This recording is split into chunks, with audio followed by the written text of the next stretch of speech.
नमस्कार, मैं हूं आपके साथ सिरांधा और आप देख रहे हैं कुछ तो है। हमारी आज की कहानी जुड़ी है श्री कृष्ण की एक अद्भुत मायालोक से और जिसका रिश्ता है हिमालय की गोद में मौजूद एक रहस्यमय सरोवर से। माना जाता है कि उस सरोवर में दुनिया का सबसे बड़ा खजाना छिपा है। उस झील की गहराई में न जाने कितना सोना, कितना चांदी, न जाने कितने हीरे जवाहरात मौजूद हैं। महाभारत में लिखा है कि सब भगवान श्री कृष्ण की लीला है और कोई भी इंसान चाहकर भी उस खजाने को हाथ नहीं लगा सकता।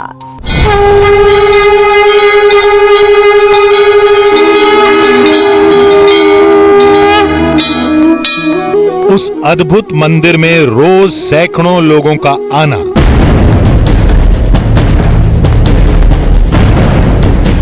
एक झील के आगे सिर झुकाना और अपने गहनों को उस झील के हवाले कर देना। कभी सोने की चेन, कभी चांदी की पायल, तो कभी हीरे का हार भी। पानी के ऊपर नोट ही नोट दिखेंगे और पानी की गहराई में एक अकूत खजाना। इन्हीं तस्वीरों से उठता है एक सवाल, और वही सवाल है इस कहानी का असली रहस्य भी कि आखिर देश की गरीबी मिटा देने वाला खजाना सामने है तो इंसान के हाथ क्यों नहीं आता? जवाब है भगवान श्री कृष्ण।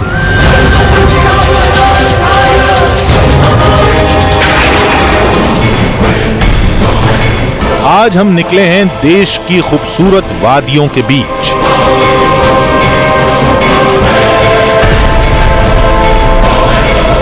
कुछ खतरनाक रास्तों से होते हुए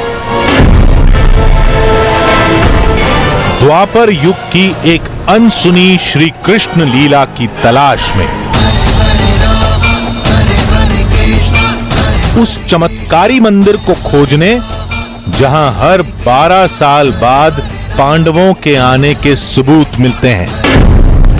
उस झील को देखने जहां पांडवों का यक्ष के सवालों से सामना हुआ था।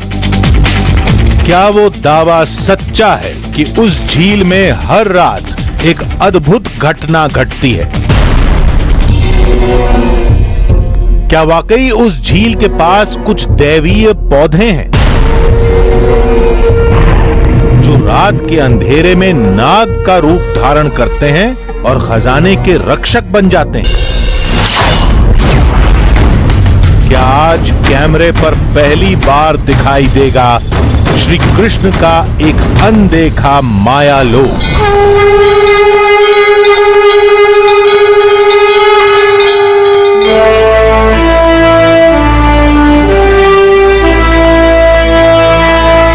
ये कहानी है श्री कृष्ण की।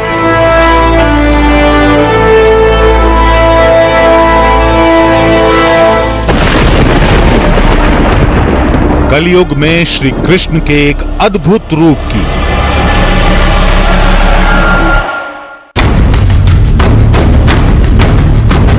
पौराणिक काल के एक ऐसे योद्धा की जो बस एक चुटकी में महाभारत का युद्ध खत्म कर सकता था। कहानी उस रहस्यमय झील की जहां पानी की गहराई में दुनिया का सबसे बड़ा खजाना दिखाई देता है। नमस्कार, मेरा नाम सुहेल है और मेरे आसपास की वादियों से आपने अंदाजा लगा लिया होगा कि हम मौजूद हैं हिमाचल प्रदेश में। आज हम आपको एक ऐसी जगह ले जाने वाले हैं जिसका सीधा रिश्ता है महाभारत से और जहां मौजूद है दुनिया का सबसे बड़ा खजाना, जिसकी रक्षा करते हैं इच्छाधारी नाग। हिमाचल की इस देवभूमि में हमारी मंजिल थी एक छोटा सा कस्बा रोहांडा।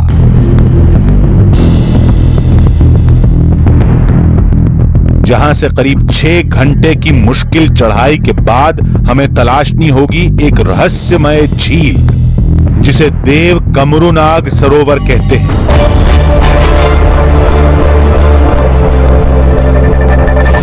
इन कड़ियों का सिरा तलाशने हम रोहांडा पहुंचे और मुलाकात हुई एक स्थानीय पुजारी बिखरू राम से। ये कमरूनाग के लिए रास्ता कहाँ से है? कमरूनाग के लिए सर यहाँ से सीधा रास्ता ऊपर को है, इसी पहाड़ी में जाते यहाँ जाते से चढ़ना है? हाँ, यहाँ से चढ़ना है। और टेढ़े मेढ़े रास्ते पे आप सीधे कमरूनाग हुआ है। उस झील के मुश्किल सफर से पहले हमारे लिए कमरूनाग की कहानी को समझना जरूरी था। बातों बातों में पता चला कि कमरूनाग महाभारत काल के महान योद्धा थे, जिन्हें हम और आप बर्बरीक या रत्न यक्ष के नाम से जानते हैं।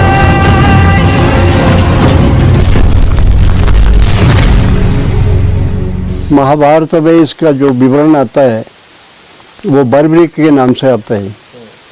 बर्बरीक जो है वो भीमसेन के पोते और घटोत्कच के बेटा, और माता का नाम जो उनकी कामकंटा के नाम से महाभारत में इसका विस्तार पूर्वक विवरण आता है। शिव के 3 इसको वरदान प्राप्त थे कि जिस सेना की तरफ हार होगी, अगर बर्बरीक उस युद्ध में उस सेना का सहयोग देगा तो निश्चित उस सेना की विजय होगी। महाभारत की कथा में भी कुछ यही लिखा है कि बर्बरीक भीम के पौत्र थे।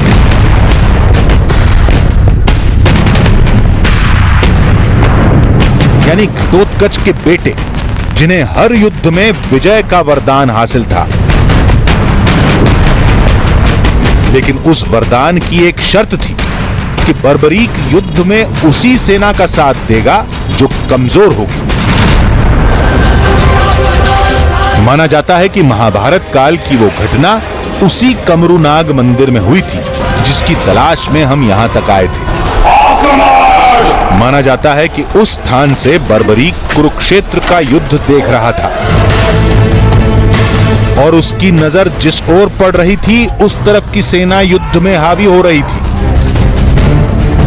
महाभारत के मुताबिक कुरुक्षेत्र युद्ध के बाद बर्बरीक की इस गुरु दक्षिणा से खुश होकर भगवान श्री कृष्ण ने उन्हें एक वरदान दिया था, जिसके मुताबिक कलयुग में बर्बरीक को खाटू श्याम के नाम से जाना जाएगा। कलयुग में तुम मेरे ही नाम से जाने जाओगे और मेरी सारी शक्तियां तुम में निहित होंगी। कलयुग का प्रसार बढ़ते ही तुम खाटू नाम के स्थान पर प्रकट हो जाना।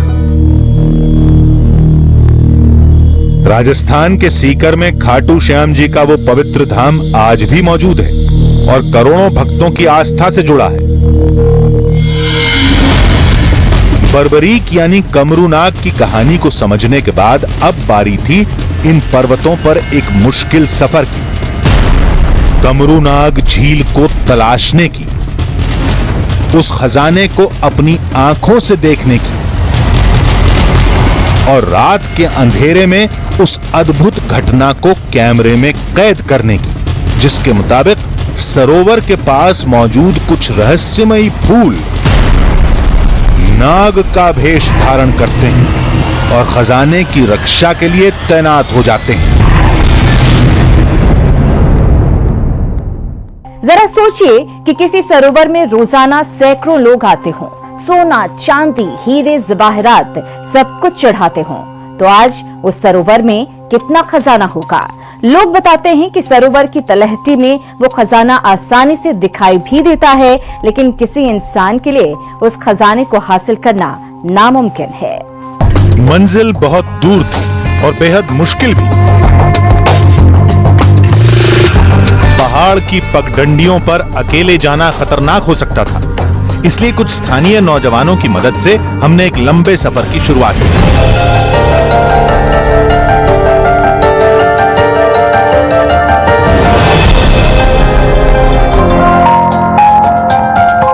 यहाँ के लोग बता रहे थे कि इस रास्ते पर हमें महाभारत काल से जुड़ी कई निशानियां भी दिखेंगी। हो भी सकता था, क्योंकि महाभारत की कथाओं के मुताबिक पांडवों के अज्ञातवास का लंबा वक्त इन्हीं पर्वतों पर गुजरा था।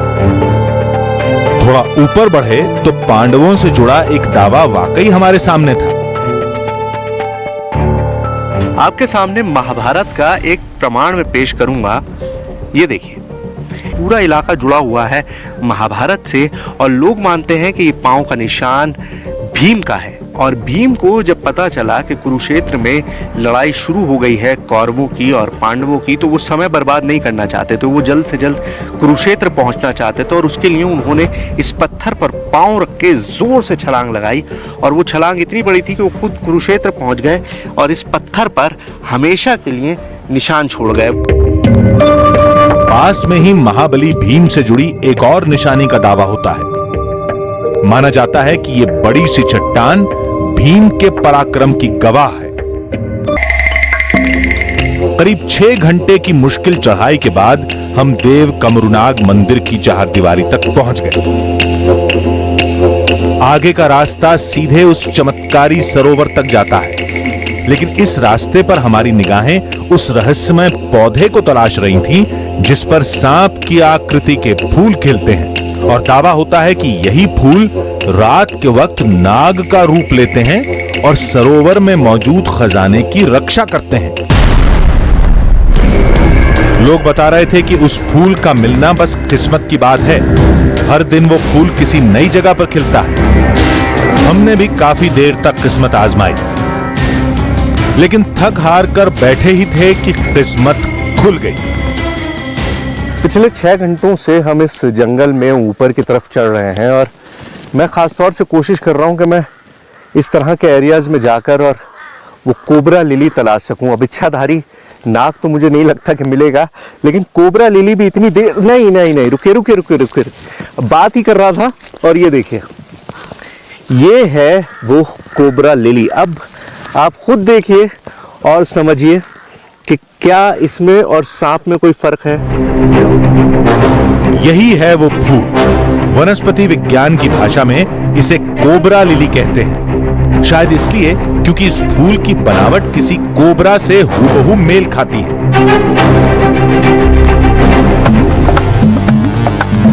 जहन में ख्याल भी आया कि कहीं ऐसा तो नहीं कि रात के अंधेरे में इस फूल की बनावट से ही लोग धोखा खा जाते हों। लोगों को लगता हो कि शायद ये फूल ही कोई नाग बनकर झील के खजाने की रक्षा कर रहा है। खैर, इस फूल का रहस्य तो रात में पता चलेगा। फिलहाल उस चमत्कारी सरोवर को देखना ज्यादा जरूरी था, इसलिए हम देव कमरुनाग झील की ओर निकल पड़े।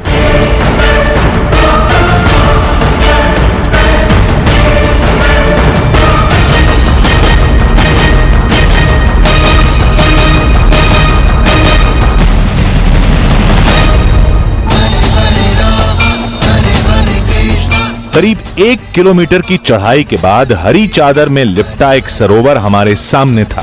पहली झलक में लगा कि आखिर इस सरोवर में ऐसा क्या है। कहीं सरोवर में दुनिया के सबसे बड़े खजाने की बातें सिर्फ फसाना तो नहीं। लेकिन थोड़ा करीब आए तो ये फसाना हकीकत बनने लगा। झील के पानी में हर तरफ नोट बिखरे हुए थे, कहीं 10 रुपए का, कहीं 20 का, कहीं 50, कहीं 100, तो कहीं 500 का भी। बहुत से नोट तो पानी की गहराई में डूबे हुए थे। हम सोच में पड़ गए कि किसी सरोवर में नोट चढ़ाने की परंपरा तो देश की कई जगहों पर है, फिर कमरुनाग झील को लेकर खजाने के दावे क्यों होते हैं? इस सवाल का जवाब मिला झील के दूसरे हिस्से में, जहां भक्तों की भीड़ सरोवर में सोने चांदी के गहने फेंक रही थी और हमारे सामने ही झील की गहराई में गहनों का ढेर लग गया।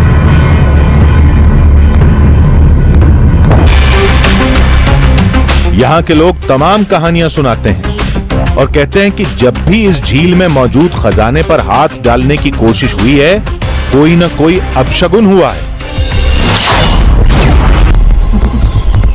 इस सरोवर से खजाना निकाल पाना नामुमकिन क्यों है? इसका रहस्य भी महाभारत की एक बड़ी कथा से जुड़ा है, जिसके मुताबिक ये वही झील है जहां पांडवों को यक्ष के सवालों का सामना करना पड़ा था।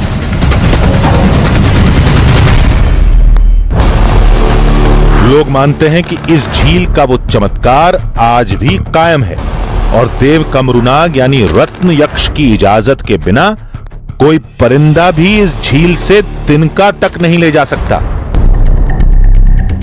इन कहानियों को सुनने समझने के बाद हमारी नजर देव कमरूनाग मंदिर पर पड़ी। यह मंदिर सरोवर के ठीक सामने मौजूद है। न मंदिर में कोई दीवार है, न कोई दरवाजा। सामने देव कमरूनाग की प्रतिमा रखी है। माना जाता है कि ठीक इसी जगह पर देव कमरूनाग यानी बर्बरीक ने भगवान श्री कृष्ण को अपना सिर भेंट में दिया था और इसी स्थान पर भगवान ने बर्बरीक को अपनी शक्तियों का तोहफा दिया था। देव कमरूनाग झील की ये कहानियां हमारी बेताबी बढ़ाने लगी। फैसला किया कि अब हम झील के हर रहस्य से मुकाबला करेंगे। सरोवर की पड़ताल के बाद हम मंदिर में दोबारा लौटे तो सामना एक अचंभे से हुआ। रात के कई घंटे हमने जिस जगह पर बिताए थे उस जगह पर हमें वाकई 2 कोबरा लिली दिखाई दिए, यानी वही रहस्यमय फूल जिन्हें लेकर यहां हजारों दावे होते हैं।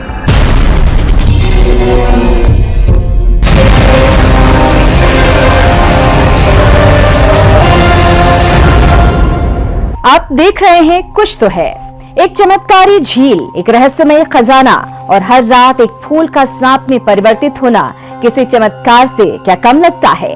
दरअसल उत्तराखंड की ये झील सदियों से लोगों के लिए एक आस्था का केंद्र बनती आई है। रात के अंधेरे में हमारी टीम ने इस झील के किनारे रहकर ये जानने की कोशिश की क्या रात में वाकई फूल नाग में परिवर्तित हो जाते हैं। शाम ढल रही थी और अंधेरा होते ही देव कमरूनाग मंदिर में हमारी तफ्तीश शुरू होने वाली थी। ज्यादातर भक्त अब लौट चुके थे और जो बचे थे वो वापस जाने की तैयारी में थे। खैर देखते देखते सूरज बादलों में छिप गया और इस मंदिर से जुड़े दावों पर हमारी तफ्तीश शुरू हो गई। आज की रात हम इस मंदिर में ही बिताने वाले थे ताकि सदियों पुराने उन दावों की पड़ताल हो पाए जिनके मुताबिक रात के अंधेरे में कुछ रहस्यमय फूल नाग बन जाते हैं और झील के खजाने की रक्षा करते हैं। सिर्फ मंदिर ही नहीं, इस पूरी घाटी में इस वक्त हमारे सिवाय कोई इंसान नहीं था।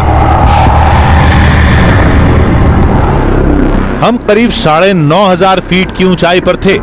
कंप कपा देने वाली सर्दी थी, लेकिन हम मंदिर के ठीक बाहर ही डटे थे। हमारा एक कैमरा झील के पास मौजूद उस रहस्यमय फूल पर नजर बनाए हुए था और दूसरा कैमरा सरोवर की हर हलचल को कैद कर रहा था। हमारी टीम रात भर मंदिर परिसर में ही घूम रही थी। बीच बीच में कुछ शोर जरूर सुनाई देता, लेकिन यह सोचकर तसल्ली हो जाती कि पहाड़ों पर ऐसी आवाजें कोई बड़ी बात नहीं है। रात के अंधेरे में हमने कई बार उस झील को करीब से देखने की कोशिश भी की। यह पता लगाना चाहा कि क्या झील के आसपास कोई नाग वाकई पहरा दे रहा है। सरोवर की पड़ताल के बाद हम मंदिर में दोबारा लौटे तो सामना एक अचंभे से हुआ। रात के कई घंटे हमने जिस जगह पर बिताए थे उस जगह पर हमें वाकई 2 कोबरा लिली दिखाई दिए, यानी वही रहस्यमय फूल जिन्हें लेकर यहां हजारों दावे होते हैं। अब हम शाम से यहाँ पर हैं, पूरा दिन हमने यहाँ बिताया और रात में हम यहाँ पर हैं। अचानक मेरी नजर पड़ी कोबरा लिलीज पर। ये मंदिर के इस कोने में किसने रखी नहीं पता। मैं 10 बार यहाँ से चक्कर काट चुका हूँ, मुझे नहीं नजर आई और अचानक ये 2 कोबरा लिलीज यहाँ पर दिखाई दे रही हैं। अब कहने को तो ये फूल है, लेकिन जैसा कि हमें बताया था लोगों ने, जैसे कि मान्यता है कि यहाँ पर 2 फूलों का जोड़ा हर रात होता है। लोग मानते हैं कि असल में वो नाग और नागिन का जोड़ा है, वो जोड़ा जो यहाँ पर हमेशा मौजूद रहते हैं। जब किसी की नजर पड़ती है तो फूल में तब्दील हो जाते हैं, जब नजर बचती है तो नाग बन जाते हैं। अब ये टूटे हुए फूल वो जोड़ा है या महज कहावत, कह नहीं सकते। सुबह के पहले पहर तक हमारी टीम मंदिर में ही मौजूद रही। तो हमने मंदिर देखा, झील देखी, आसपास का जंगल देखा, लेकिन अभी तक हमको कुछ भी ऐसा नहीं दिखाई दिया है जिसको हम रहस्यमय कह सकें या आउट ऑफ प्लेस कह सकें। अभी सुबह के 4 बज गए हैं और थोड़ी देर बाद ही सूरज निकल आएगा, यहाँ रोशनी हो जाएगी और सब कुछ पहले जैसा हो जाएगा। लेकिन सवाल ये है कि क्या वाकई जो कहानियां हमने सुनी वैसा कुछ होता भी है या ये सिर्फ सुनी सुनाई कहानियां हैं? कुछ देर के इंतजार के बाद सवेरा हो गया। सूरज की पहली रोशनी में मंदिर का नजारा बेहद खूबसूरत था, लेकिन यह सुबह भी वैसी ही थी जैसी रोज होती है। 2 दिन तक देव कमरूनाग झील की पड़ताल के बाद हम इसी नतीजे पर पहुंचे कि यह झील करोड़ों लोगों की आस्था से जुड़ी है। यह भी माना जा सकता है कि यह जगह वाकई महाभारत काल से मौजूद हो। यह भी सच है कि इस झील में अरबों का सोना चांदी मौजूद है। हालांकि इसे दुनिया का सबसे बड़ा खजाना कहना फिलहाल जायज नहीं होगा। रही बात झील से जुड़े चमत्कार की, तो पिछली रात हमें ऐसा कोई सबूत नहीं मिला कि झील की सुरक्षा कुछ रहस्यमयी नाग करते हैं। देव कमरूनाग झील सदियों से आस्था का केंद्र बनी हुई है, लेकिन बिना किसी सबूत इस बात पर दावा नहीं किया जा सकता कि यहाँ पर कोई चमत्कार होता है। रही बात उस रहस्यमय फूल की, तो पता चला कि उसे वनस्पति विज्ञान में एरिसाइमा प्रोपिंकम या फिर कोबरा लिली भी कहते हैं, जो पहाड़ी इलाकों में पाया जाता है। आज बस इतना ही। अगले हफ्ते हम आपसे फिर मिलेंगे रहस्य की एक और दास्तान के साथ। तब तक के लिए पूरी टीम को दीजिए इजाजत। नमस्कार।